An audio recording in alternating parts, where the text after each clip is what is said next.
Bonjour à tous. Merci aux robots, c'est très impressionnant.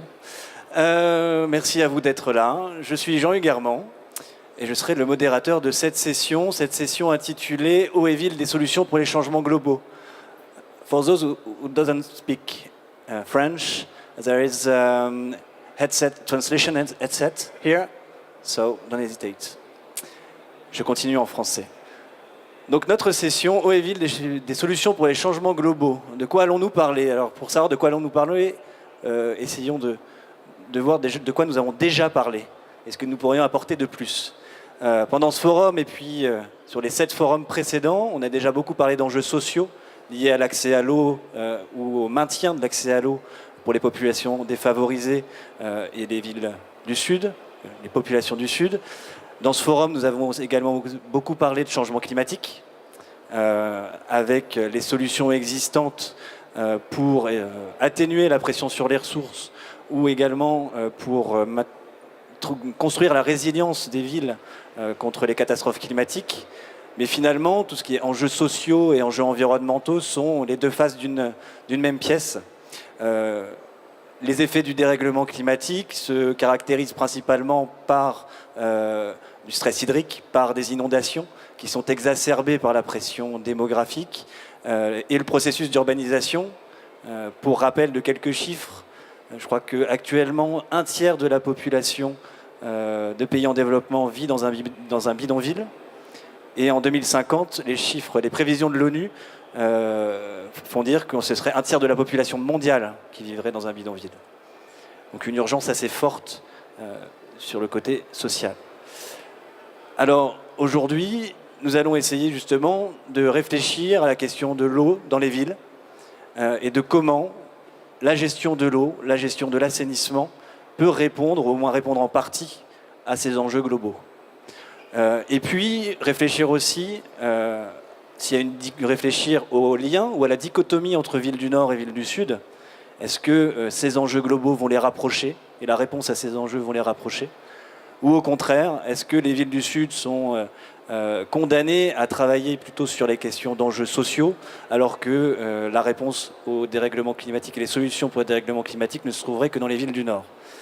Voilà l'ambition de cette session. Donc, effectivement, une session très ambitieuse. Et donc, pour cela, j'ai un panel très masculin, on vient de s'en rendre compte, et nous travaillerons pour la prochaine fois à une approche beaucoup plus gender. On espère qu'en tout cas, il y aura une participation massive des femmes dans le panel, puisqu'effectivement, on souhaite avoir des échanges très interactifs sur cette session d'1h30. Une session aussi qui va se baser beaucoup sur des exemples de terrain, sur des projets, puisque c'est sur le terrain que se trouvent les solutions, c'est sur le terrain qu'on fait les constats justement de ces changements globaux. Et puis, puisque les acteurs du terrain qui travaillent pour répondre à ces enjeux, souvent peuvent être un peu dubitatifs, se questionner sur les événements comme celui-ci, les événements très institutionnels, où on parle beaucoup et on agit parfois peu. Donc on essaiera de partir du terrain et de mettre en perspective les discussions plus institutionnelles et voir si elles peuvent répondre aux préoccupations des acteurs de la ville et de l'eau. Alors pour en parler, Xavier Leflaive, qui est, excusez-moi que je ne me trompe pas, administrateur principal à l'OCDE, Stéphane Markovic, qui est directeur stratégie et développement à M2O City, vous nous en direz plus tout à l'heure sur cette société, Pierre Victoria, directeur développement durable de Veolia, M. Jean-Marie Tétard, qui est député des Yvelines, maire de Houdan et représentant de cités et gouvernements locaux unis, et enfin Julien Erard, qui est WASH Advisor pour l'Asie, d'Action contre la faim. Ça tombe bien, l'Asie, nous y sommes. Donc tu connais ton sujet. Alors, pour démarrer, alors j'ai dit qu'on partirait du terrain, mais finalement non, je vais me contredire tout de suite pour parler de l'eau des villes dans l'agenda international. Alors l'agenda international, vous en avez aussi entendu parler cette année au forum. Nous avons quoi? Nous avons en septembre la définition des nouveaux objectifs de développement durable. Nous avons en décembre la COP21, la conférence des parties pour le climat, qui est considérée un peu comme un point de non-retour s'il n'y a pas d'accord ambitieux de la communauté internationale en matière de lutte contre le dérèglement climatique. Et on en parle moins, mais en 2016, la suite dans l'agenda international, c'est Habitat 3.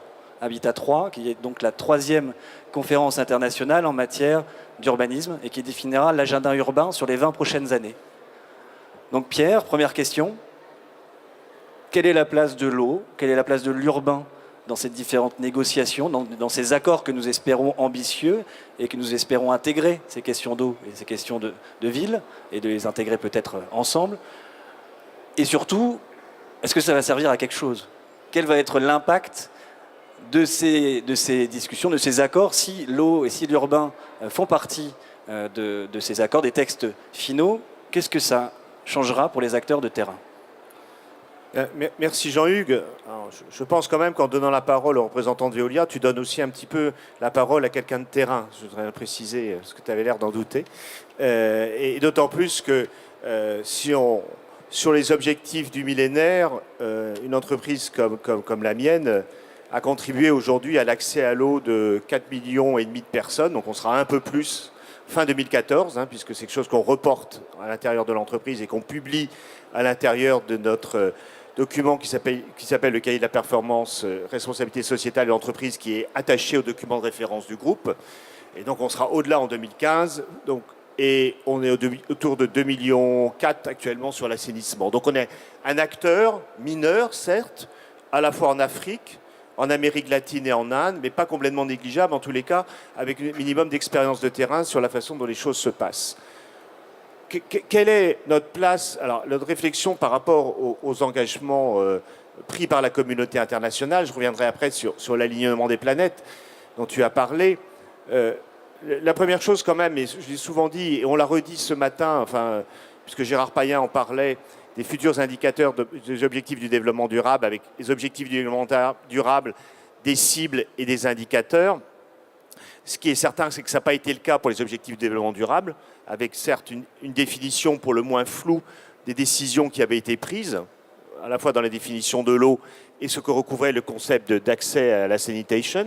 Je pense que tu parles des objectifs du millénaire pour le développement. Je parle des objectifs du millénaire du développement. Les objectifs passés. Les objectifs du millénaire du développement. Donc ça c'est un point qu'on a tous en tête. Il y a un autre point, moi, qui m'a beaucoup frappé et qui sans doute a été un frein à l'action de terrain.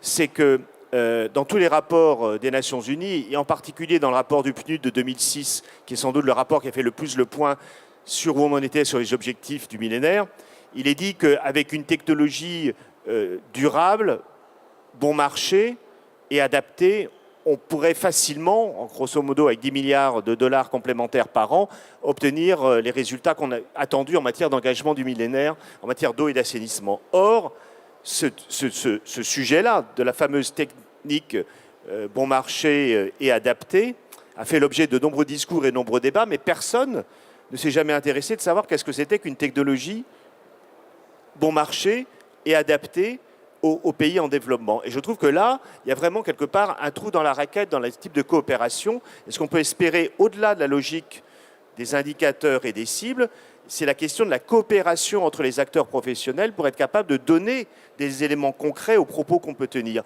On ne peut pas se permettre, si on veut qu'il y ait un lien entre des objectifs et une réalité de terrain, de laisser des trous comme ça sur des propos que l'on tient sans jamais leur donner une réalité tangible. Ça, c'est la première chose que je voulais dire. La deuxième chose que je voulais dire, c'est sur l'alignement des planètes, comme on dit, sur l'agenda international. Jean-Hugues, tu as raison. D'abord, moi je suis très content qu'au forum ici, on ait beaucoup parlé des objectifs du développement durable, parce que ce n'était pas donné en fait, et que la France l'ait fait aussi, n'est pas pensé qu'au sujet de la COP21 et du climat. Donc on a là une ligne qui est assez claire, ODD en septembre, COP en décembre.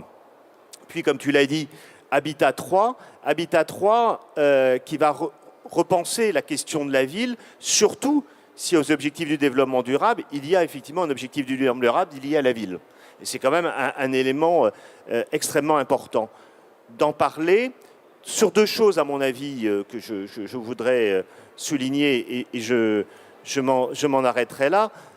D'abord, c'est que La question de la ville est aujourd'hui déterminante en matière d'accès aux services. Enfin, d'autres acteurs le diront que moi. Aujourd'hui, il y a une course-poursuite qui est faite entre la croissance de la population et les services. Cette course-poursuite, elle n'est pas en train d'être gagnée par les services. Donc c'est clairement là que se situent les priorités autour de la question de la ville et la synergie entre les services de la ville qui me semble extrêmement importante. Et la deuxième chose, pour revenir sur ce que tu as dit en début, c'est sur le lien entre la pauvreté et la question environnementale. La COP21 sur le climat n'est pas qu'une affaire de pays riches.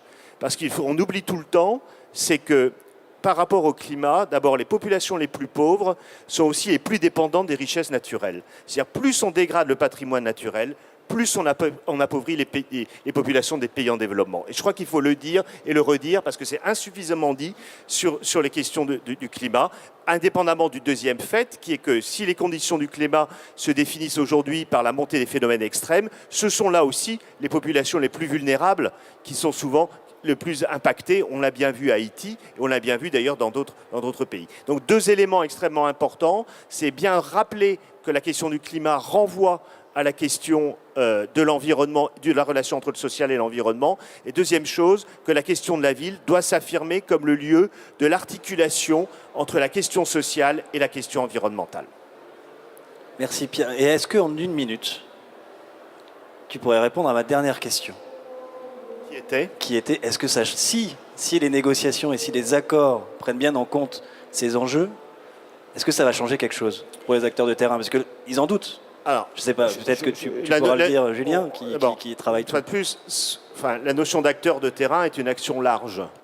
Ce qu'on peut dire, c'est que je suis persuadé que lorsqu'il y a des objectifs décidés par la communauté internationale, ça sert d'aiguillon pour la définition des politiques au niveau local et national. Ça, c'est certain. Et qu'un pays... Alors, en sachant que moi, je voudrais qu'on ne tombe pas non plus dans ce qui a été, je pense, un travers des objectifs du millénaire, c'est une certaine stigmatisation des pays qui ne se lançaient pas dans les objectifs du millénaire ou qui ne créaient pas les conditions réglementaires permettant à ces politiques de l'eau de se construire.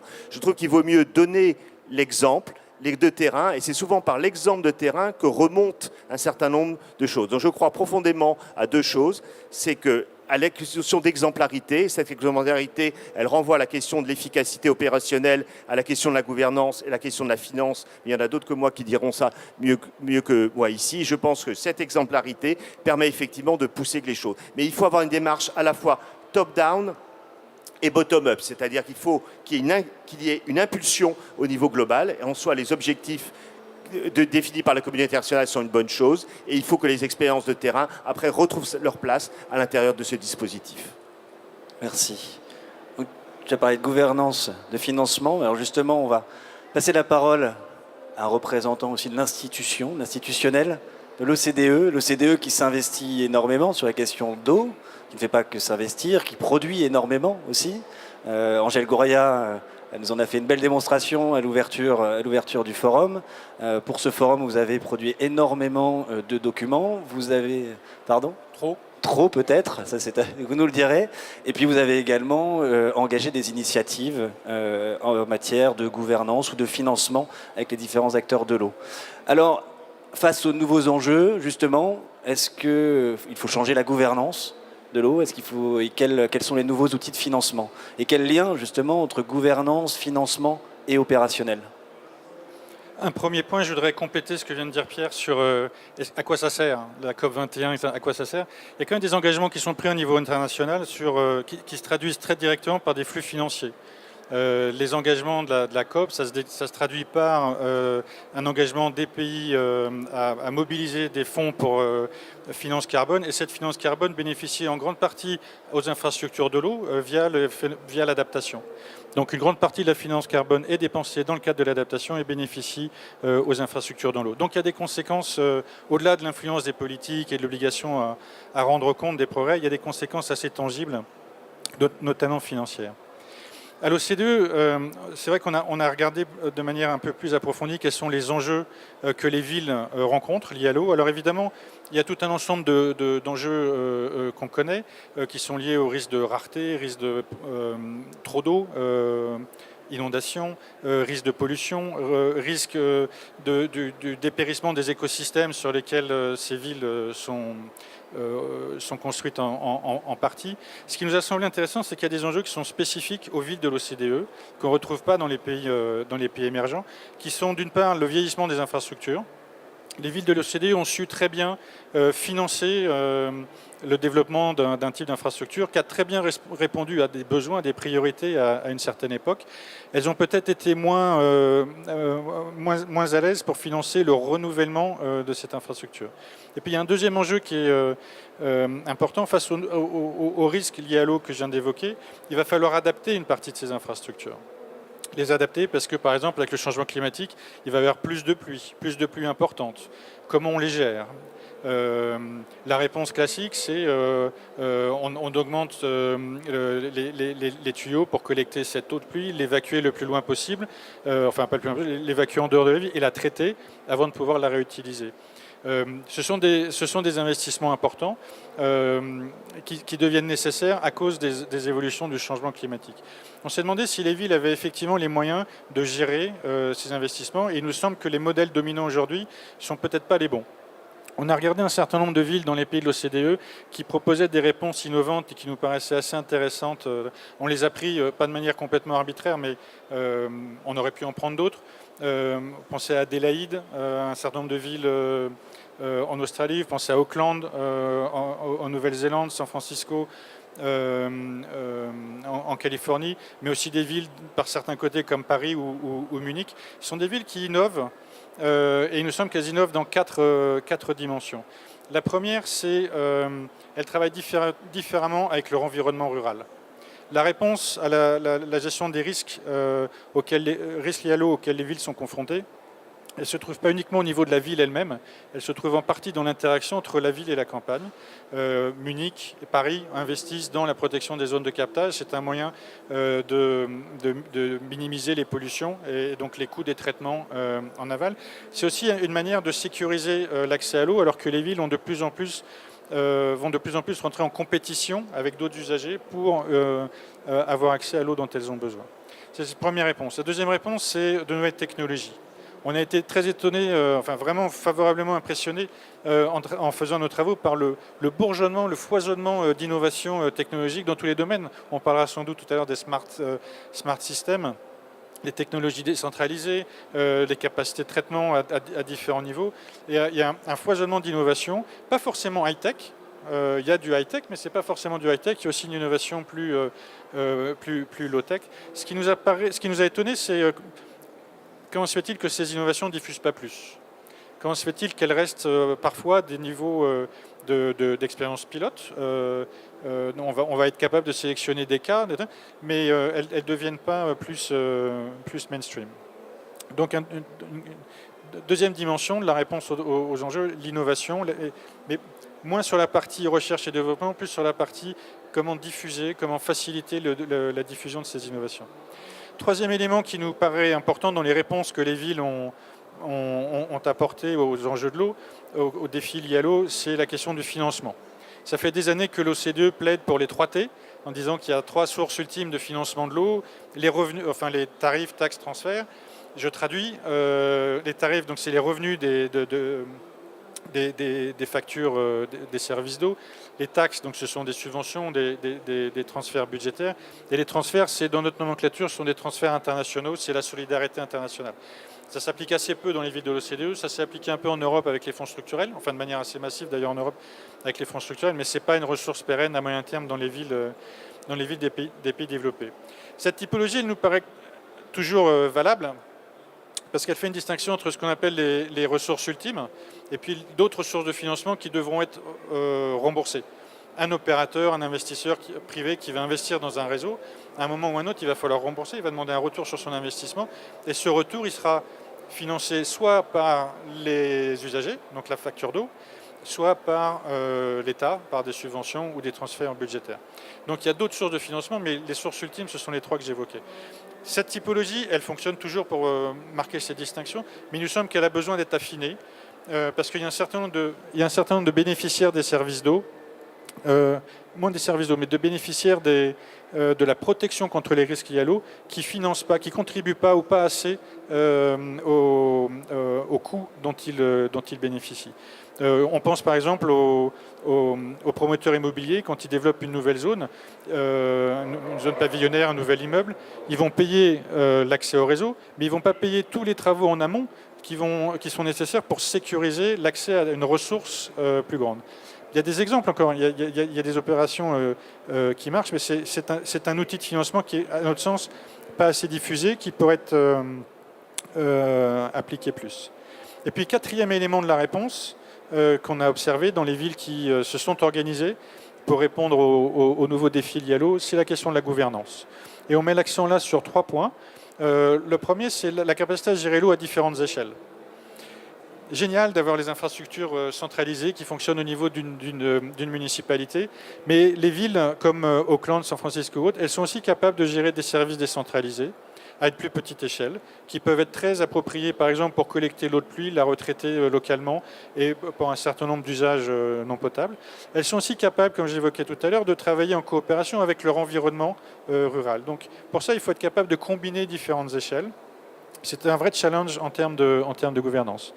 Deuxième axe de la gouvernance qui nous paraît important, c'est tout ce qui est stakeholder engagement, engagement, participation avec les parties prenantes, qui de plus en plus demandent à être partie prenante de la définition du service auquel ils auront accès, qui demandent à être consultés sur qu'est-ce qu'ils vont avoir à payer, selon quelle modalité, etc. Et qui sont aussi en partie une réponse aux enjeux.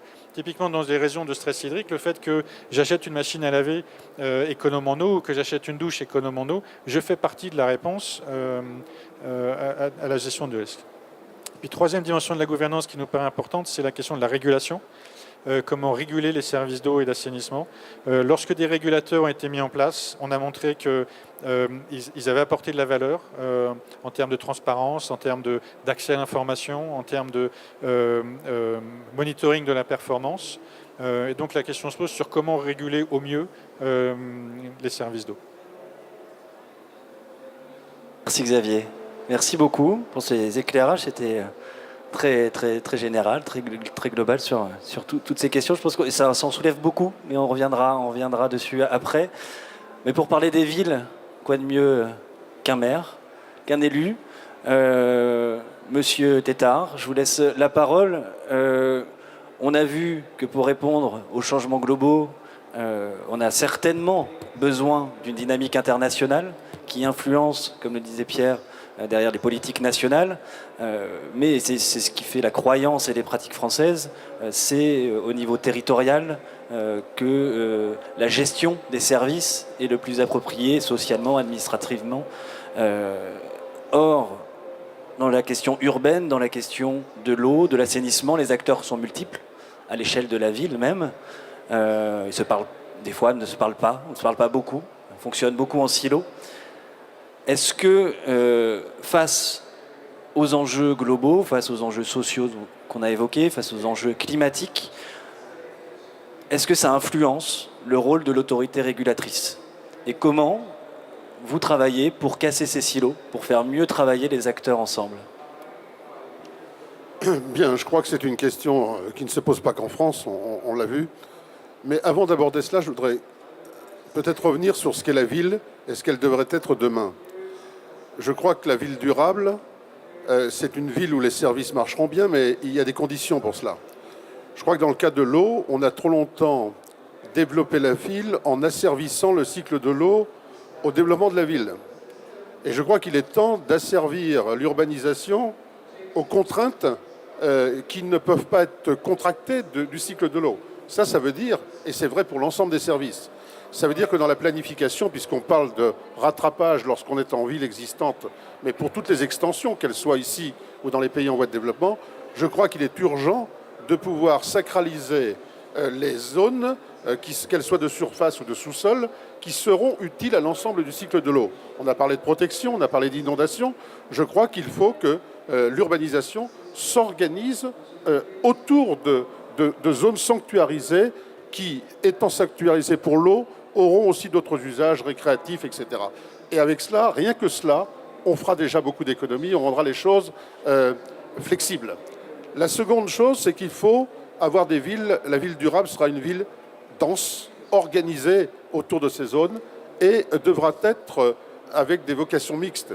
Je crois qu'il faut qu'il y ait dans les quartiers d'urbanisation, qu'il y ait de l'activité économique, qu'il y ait des emplois sur place, qu'il y ait de la mixité avec du logement, avec des services, et que si ceci est une condition pour favoriser, y compris l'économie circulaire. On peut imaginer d'avoir des usines de traitement qui font de la chaleur. Si les services capables d'utiliser cette chaleur sont à 30 km, ça n'a aucun intérêt. Et c'est par cette compacité et cette mixité de l'affectation des sols que l'on pourra arriver à la fois à l'optimisation des réseaux et à l'économie circulaire. Enfin, je voudrais souligner maintenant qu'à partir d'une base comme ça pour l'avenir, je crois, moi, la définition de territoire pertinent. La gouvernance n'a de sens quand elle est en niveau de subsidiarité que quand elle colle à un territoire. On n'organise pas le décloisonnement des silos de la même manière au niveau national, au niveau d'un grand bassin versant, au niveau d'un petit bassin versant, au niveau d'un quartier. Je crois que nous sommes tous d'accord pour dire qu'il faut que l'ensemble des partenaires, tels qu'ils peuvent être déjà représentés dans les organismes de bassin en France, soient à la table de la concertation. On les connaît, les acteurs économiques, l'agriculture, les usagers, les niveaux déconcentrés de l'État, les niveaux décentralisés, les associations de quartier, et que sais-je encore. Et quand on est dans les pays en voie de développement, c'est aussi les associations d'usagers, mais les associations de ceux qui voudraient bien être usagers de quelque chose, et qu'on oublie souvent dans la négociation. Et je crois qu'il faut avoir cette notion de territoire pertinent. Mais on évitera, pour la sensibilisation... Alors, on l'a déjà... Je crois que les agences de bassin, mais je disais hier dans une autre intervention que le bassin hydrographique est très bien, mais que demain, pour les ruissellements qui sont très ravageurs, lorsqu'il y a des ruissellements par orage, etc., que c'est sans doute des instances à l'échelle du bassin de ruissellement et non pas du bassin hydrographique. Et donc ça, il va falloir le réorganiser. Quant au dialogue social, en quelque sorte, le décloisonné, moi j'ai l'expérience de deux choses. C'est une expérience d'abord dans les pays en développement. Les pays en développement ont tout un cadre législatif et réglementaire parfait, avec des textes de décentralisation qui n'ont rien à envier aux nôtres, des textes de déconcentration qui n'ont rien à envier, des textes sur l'eau qui n'ont rien à envier, des mécanismes qui prévoient taxes, transferts et tout ce que l'on veut. Il n'y a aucun problème. Simplement, chacun suit son sillon et on a donné aux maires des responsabilités au Togo, au Bénin ou ailleurs, où finalement le maire, son territoire est traversé par chacune des administrations qui tracent son sillon et quelquefois aussi les bailleurs de fonds qui développent des projets parce que sans associer finalement les parties prenantes locales, parce que l'important c'est de réaliser son projet et puis j'allais dire basta. Et donc les expériences que nous avons pu avoir, par exemple au Togo, de créer des quadrilogues, ce qu'on a appelé quadrilogues au niveau local, qui ont à définir les objectifs. Et aujourd'hui, ils pourront, dans l'agenda des objectifs du développement durable, 50% de gens ayant l'eau potable, une eau non contaminée à l'échelle... Ça, c'est important de donner un message international pour qu'au niveau d'une négociation locale, on se dise comment on atteint chez nous cet objectif.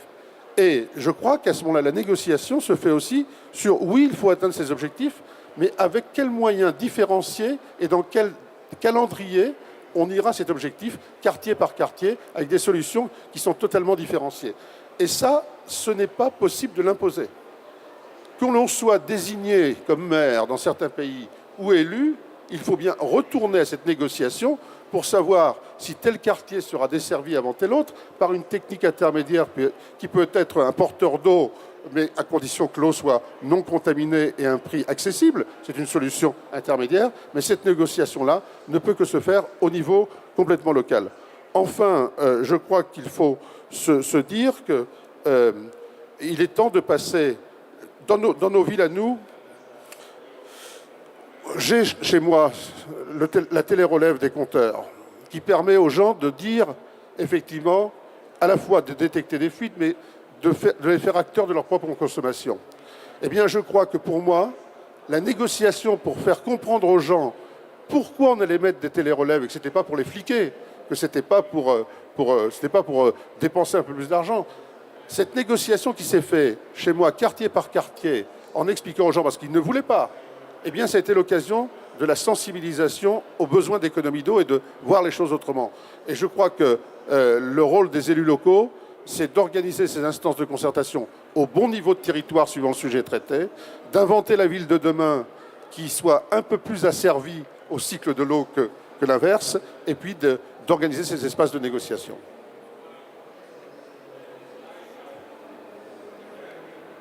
Merci pour ce témoignage.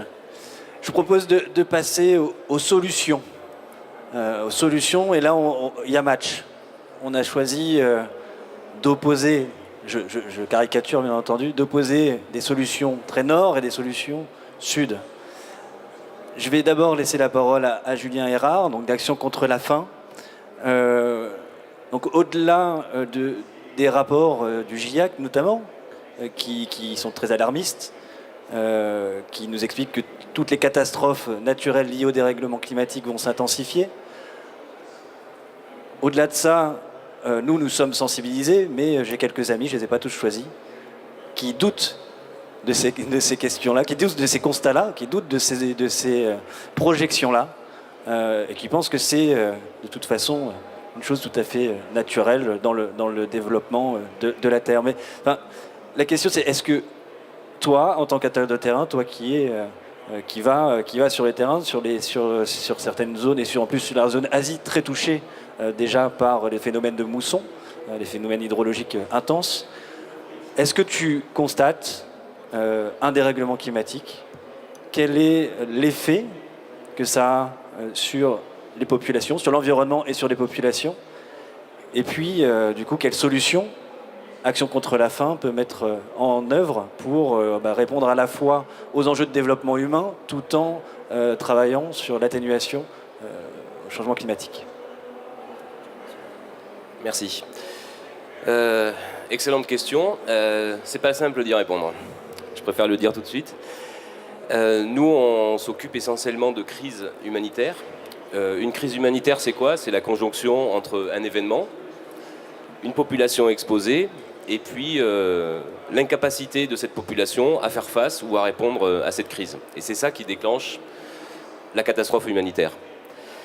L'événement déclencheur, évidemment, il peut être d'origine naturelle, lié au changement climatique ou pas. Un cyclone peut être lié au changement climatique, un tremblement de terre en Haïti ne l'est pas. Ou alors il peut être créé par l'homme, un conflit, un déplacement de population, une crise politique, ou alors il peut être d'ordre épidémiologique, par exemple le choléra. Et là c'est pareil, le lien avec le changement climatique n'est pas du tout établi. Ce qu'on constate sur les grosses crises, les grosses catastrophes humanitaires auxquelles on a été confrontés ces dernières années, donc Haïti, en ce moment on peut parler de l'Irak, le Kurdistan, enfin, là je parle de crises qui ont lieu en milieu urbain. Hein. C'est vrai que les crises humanitaires en milieu urbain, ces dernières années, elles sont quand même plus liées à des contextes politiques, des conflits ou des tremblements de terre. Donc le lien avec le changement climatique n'est pas évident. Hein. Ceci étant posé, on sait, tu l'as fort justement remarqué, que donc en Asie du Sud-Est, on a ce problème vraiment des villes côtières qui sont exposées à la montée des océans. Bon, il y a eu l'histoire le cyclone au Vanuatu dernièrement, il y a les Philippines régulièrement, on pourrait aussi parler du Bangladesh. Tout ça, ce sont des zones qui sont fortement exposées au changement climatique, de par la montée des océans, de par les cyclones. Tout le monde connaît ça. Et on sait aussi que sur ces zones-là, les villes sont établies le long des côtes, donc particulièrement exposées. Après, le degré d'exposition des populations à l'intérieur de la ville est très inégal. Et là, il faut tout de suite parler de la question, pour moi, vraiment fondamentale, qui est celle des bidonvilles. Alors, bidonvilles au sens très large, hein, c'est très protéiforme. Donc là, on reste au niveau des généralités. Le problème auquel on se trouve confronté, c'est que souvent, les bidonvilles sont construits dans des zones inondables, donc vulnérables. Or, typiquement, ce sont des zones qui ne devraient pas être constructibles, puisqu'elles sont inondables. Et pour nous, ça pose un dilemme. Va-t-on travailler, améliorer l'accès à l'eau et à l'assainissement dans ces zones, en sachant qu'elles sont inondables, donc prochain cyclone, ils vont déguster, ou alors les déplacer? Et dans ce cas-là, qui on est, nous, ONG humanitaire, pour dire vous allez déplacer? Donc ça, c'est une responsabilité qui doit être prise par les autorités locales, et on sait que c'est souvent très très compliqué de faire ça. Donc cette question de la constructibilité, elle est fondamentale. par rapport au risque d'exposition. Et aussi, on sait qu'on ne peut rien construire de durable et de pérenne sur des endroits qui sont pas lotis, c'est-à-dire où les gens sont sous un risque d'expulsion. On ne peut rien faire de durable dans ces conditions-là. Donc ça, c'est un énorme problème pour nous. Alors, pour parler un petit peu des solutions, il y en a quand même. Moi, je voulais illustrer ces propos par un exemple de terrain, donc la Mongolie, Oulan-Bator, capitale de la Mongolie. Donc ACF travaille là-bas depuis plusieurs années sur des projets qui sont financés par les agences de l'eau.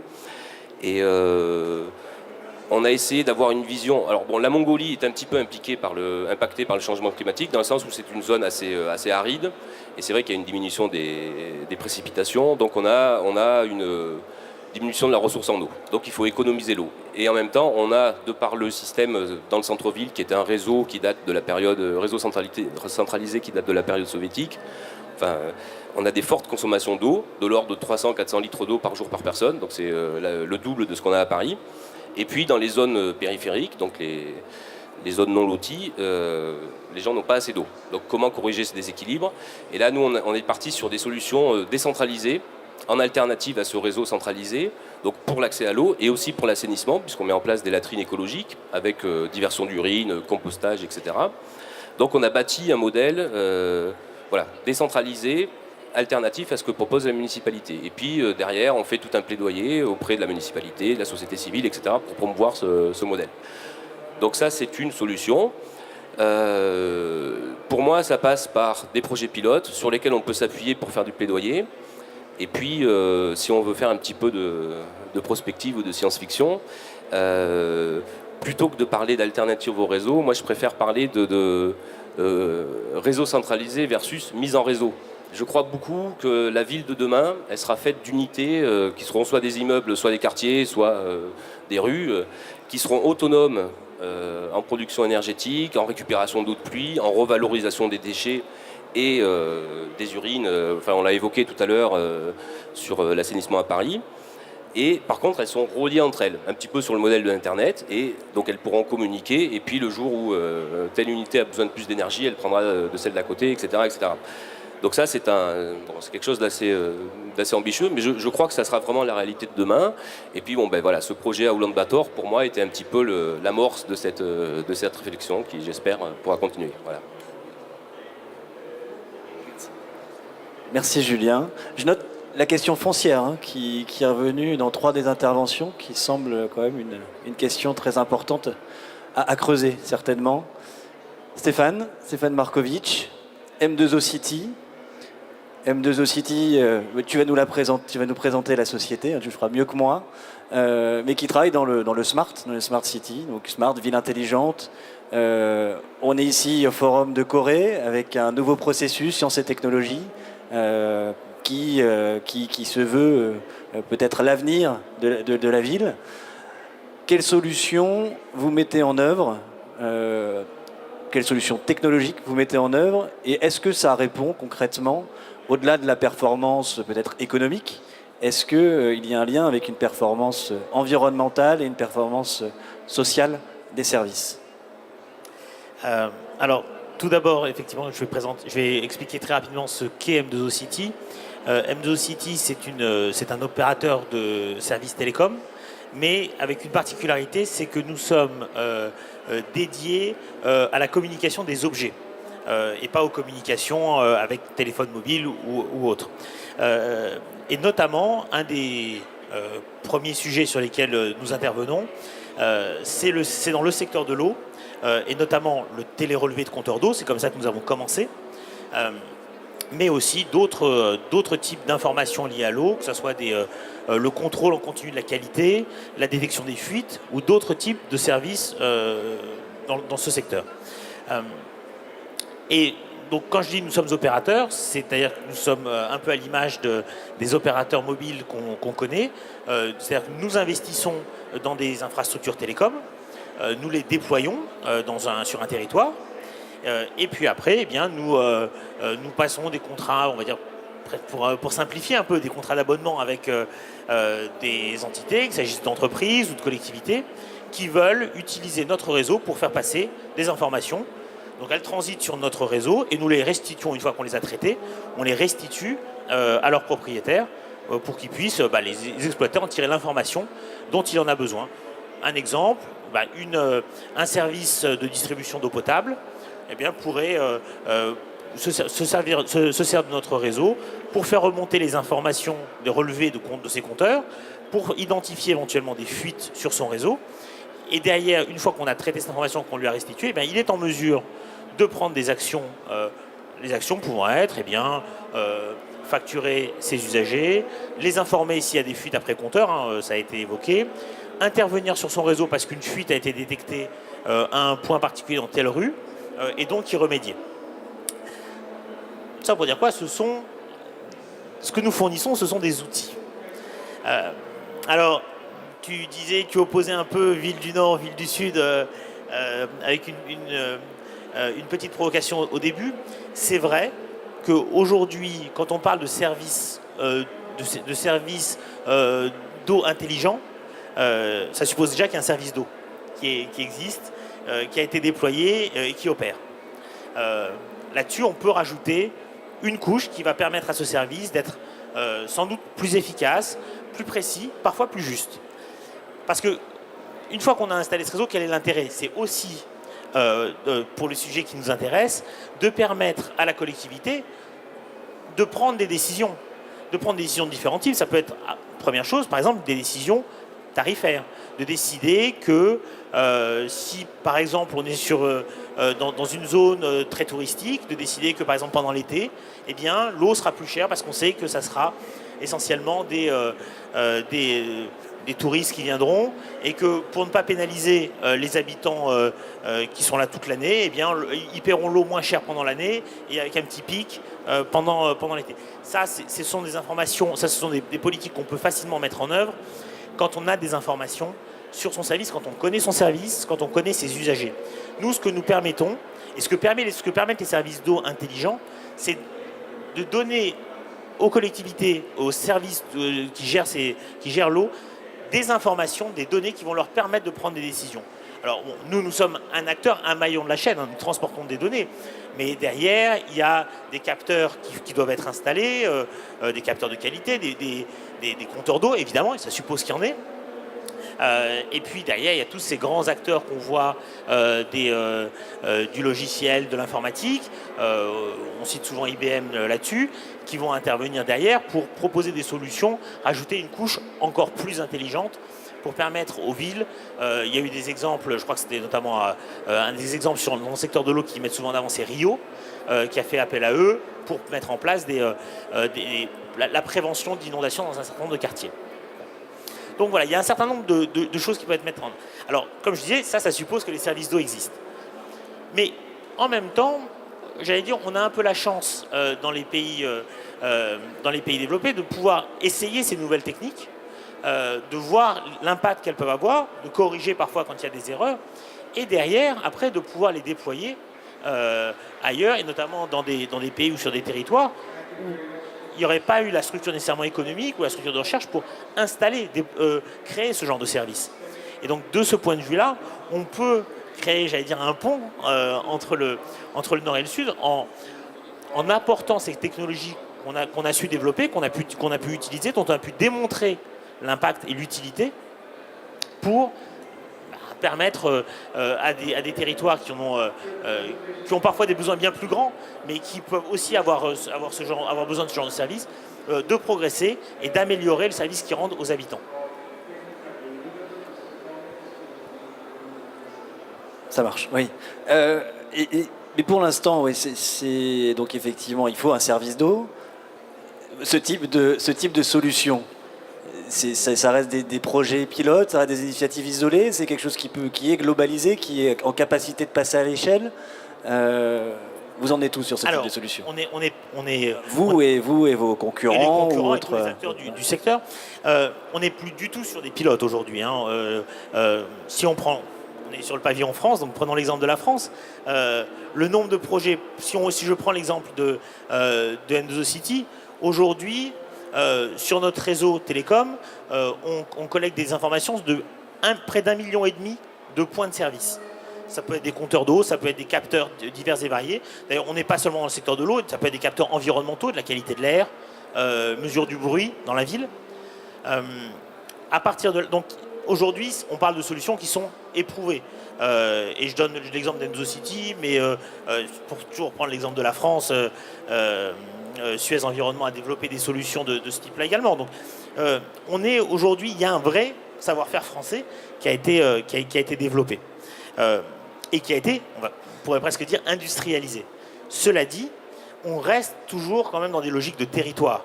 C'est-à-dire qu'on a des solutions larges, mais qu'on déploie à un niveau local.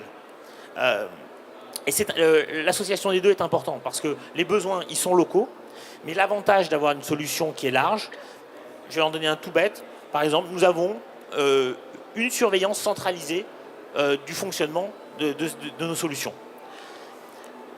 Pourquoi est-ce que ça fonctionne? Parce que nos équipes, elles voient passer des milliers d'équipements, elles surveillent des milliers d'équipements, les problèmes potentiels qui peuvent survenir, les pannes, autres, les dysfonctionnements, elles ne les ont pas toutes vues, mais presque.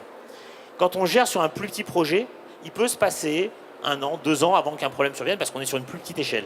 Le jour où le problème survient, on peut mettre des semaines, des mois avant de le régler. Et donc, il y a toujours cet équilibre à trouver entre des solutions qui ont une certaine industrialisation, une certaine échelle, qui permettent à la fois d'en réduire le coût et d'en améliorer l'efficacité, et une action toujours au niveau local, au niveau des territoires. Pierre, tu souhaites réagir? Je voulais réagir sur 2 ou 3 choses si je peux. Alors, Oui, on est dans un dialogue, voilà. Donc vous pouvez interagir. Julien, Et si vous souhaitez la parole également dans le public, n'hésitez pas. Alors je vous regarde peut-être pas, mais venez me taper à l'épaule et je vous donne la parole.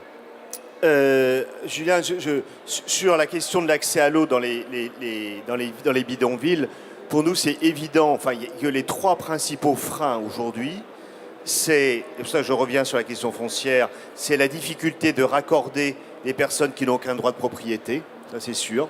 C'est deuxièmement le coût du branchement du réseau, c'est-à-dire qu'aujourd'hui on voit encore beaucoup de politiques tarifaires qui sont liées à la consommation d'eau et d'aide à la consommation d'eau, alors qu'il vaudrait mieux les réorienter vers le coût du branchement, parce que quand vous avez un coût du branchement qui coûte 6 mois de salaire, c'est un peu difficile, et que s'il y a des aides et des gratuités qui doivent se faire, pour nous, c'est évidemment la culture du branchement. Et puis, c'est une autre que je sais que Jean-Marie Tétard partage aussi, qui c'est l'absence de culture de la maintenance, qui est vraiment le drame d'une mauvaise économie circulaire où on construit, on déshérite et on reconstruit derrière tout le temps. C'est quand même un point important que je voulais dire avant la question du financement. Il me semble que c'est ça les vrais sujets.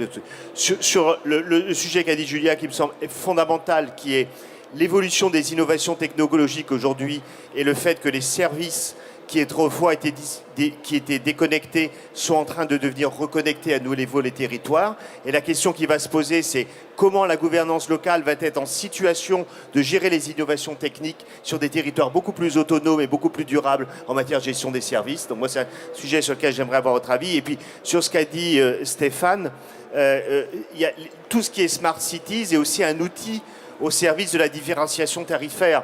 C'est-à-dire qu'aujourd'hui, on ne sait pas très bien, en tant qu'opérateur, comment faire de la tarification sociale, par exemple sur l'eau et l'électricité. Or, avec les Smart Cities, on peut individualiser. Non seulement la personne peut être maître de sa consommation, mais aussi on peut individualiser beaucoup plus clairement les questions de tarification sociale. Donc c'est un vrai outil aussi aux politiques sociales, pour revenir au sujet du débat de début. Donc, allez-y. Un complément. La discussion sur le smart est vraiment passionnante et je suis sûr qu'on est autour d'une technologie de rupture qui peut apporter énormément de changements dans la manière dont l'eau est gérée dans les villes. Je ne voudrais pas qu'elle déforme une certaine vision ou qu'elle impose une certaine vision d'innovation qu'il ne faut pas généraliser. Je pense que dans les exemples que mentionnait Julien tout à l'heure, il faut remarquer que beaucoup d'innovation vient en fait des pays du Sud. Dans la discussion sur le smart, on a l'impression que c'est les pays du Nord qui innovent. Et plus tard, quand les pays du Sud pourront investir dans les infrastructures, dans les technologies, ils auront accès à ce type de service.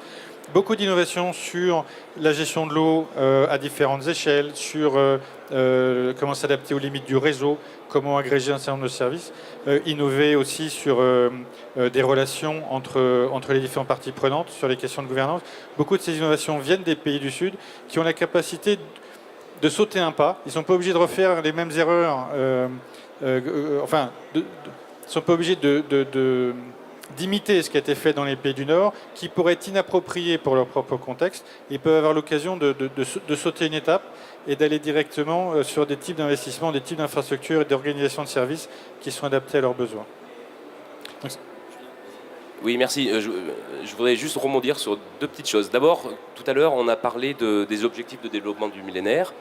Et effectivement, je rejoins sur le fait que c'est un aiguillon et que tout se joue dans la manière dont ils sont retranscrits pays par pays dans les stratégies de réduction de la pauvreté, etc. Ceci dit, attention, il arrive aussi que l'on rate des objectifs. Et celui sur l'assainissement, on l'a bien raté. Donc c'est pas non plus la... Et sur les innovations, alors là je suis 100% d'accord, un bidonville en Inde ou au Bangladesh, s'il y a une chose dont il ne manque pas, c'est de la matière grise et de la capacité à innover.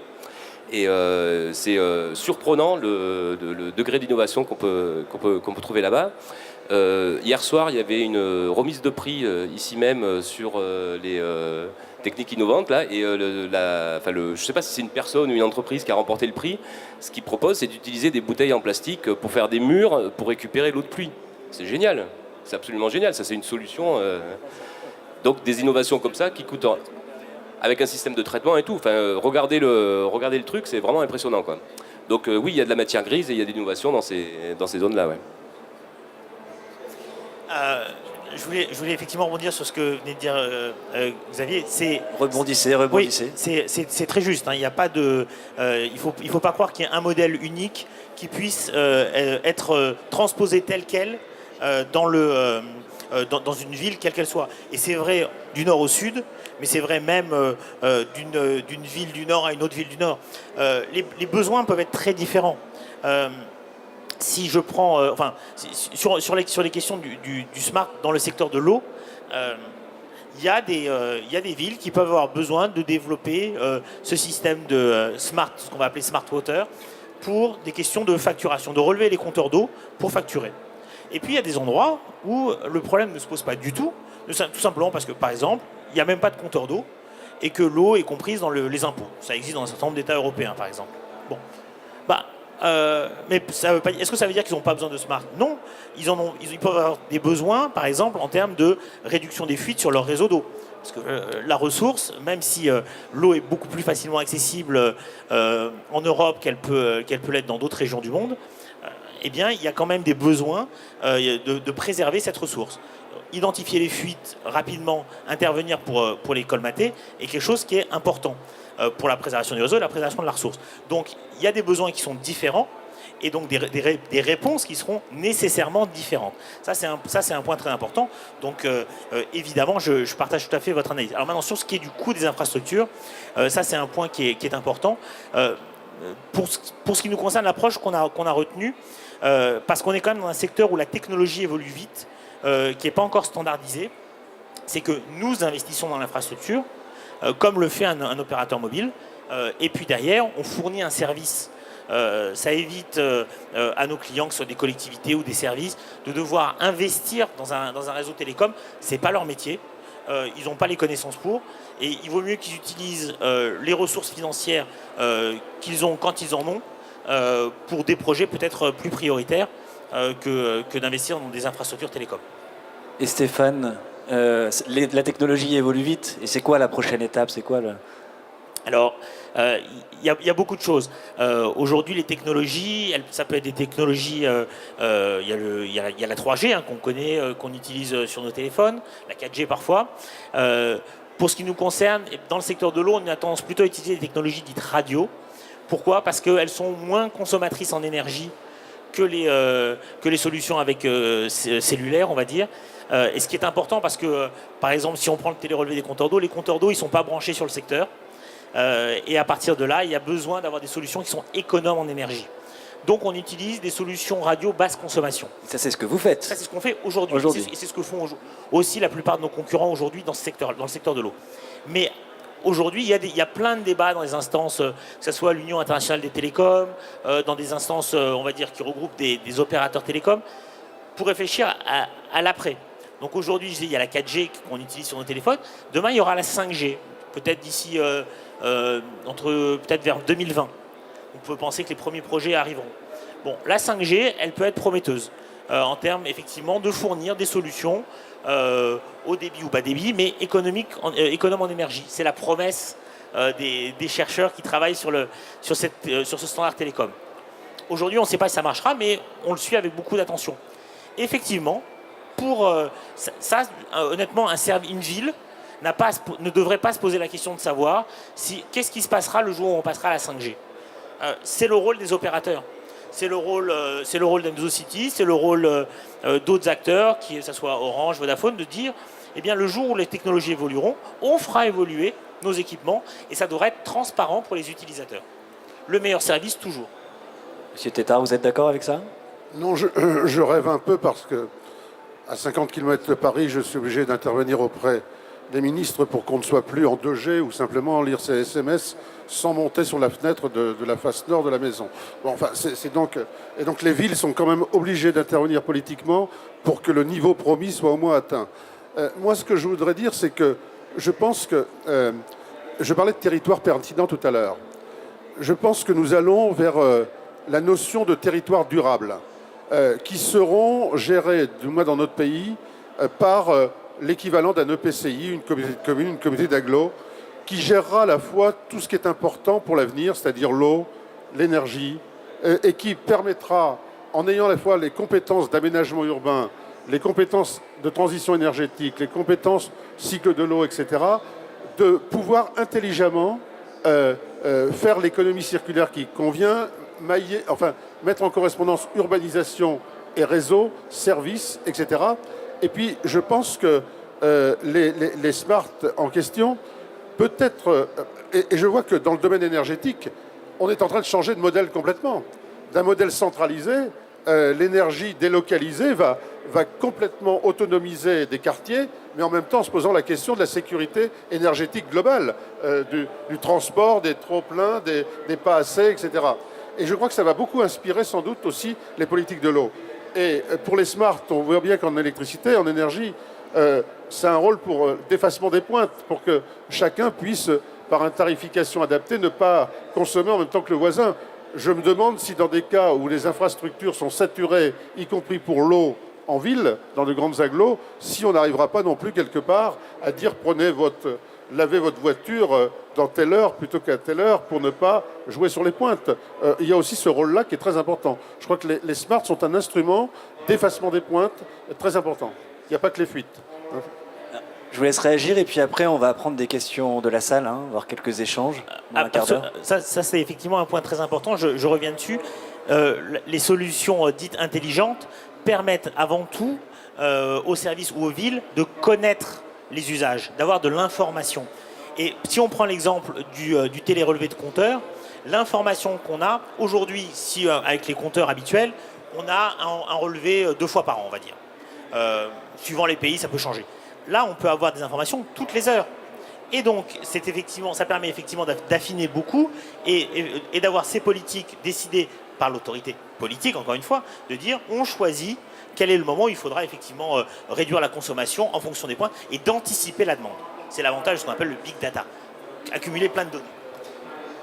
1 minute et après on laisse la parole à la salle.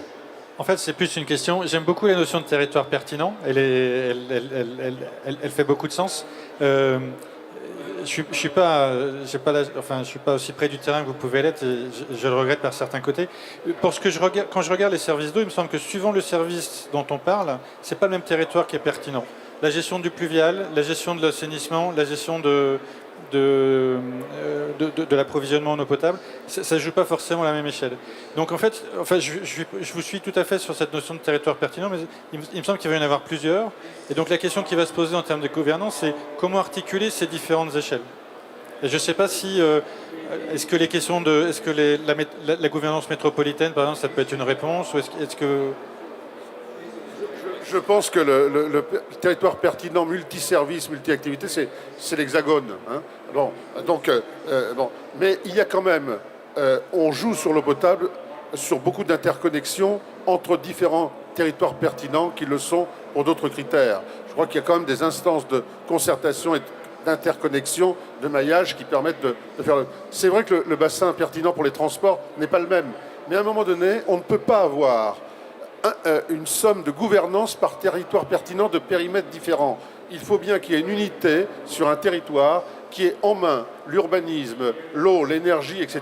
pour faire du bon boulot. Moi, je crois qu'il n'y a pas d'autre solution. Ce que je vous propose, c'est qu'on se retrouve au prochain forum urbain mondial pour un débat services et territoires des solutions pour les changements globaux. Alors pour m'éviter l'exercice périlleux d'une synthèse de ces échanges très, très denses, je vous propose un petit exercice, messieurs du panel.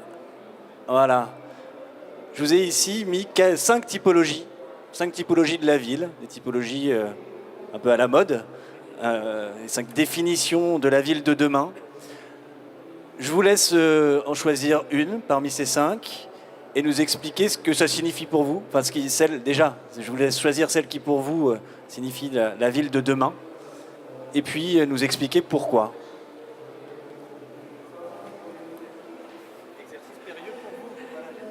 Un seul ou on peut en avoir plusieurs? Un seul. Bon, ben moi je prendrais la ville participative parce que je pense que quel que soit le contexte, le degré de pauvreté, de développement, etc., je crois que la démocratie locale, de toute façon, est le premier levier du développement, donc ville participative. Moi, j'en ajouterais un 6e qui serait la ville harmonieuse. Parce que l'harmonie, c'est l'équilibre, c'est la participation, c'est l'intégration, etc. J'arrive pas à en choisir un seul.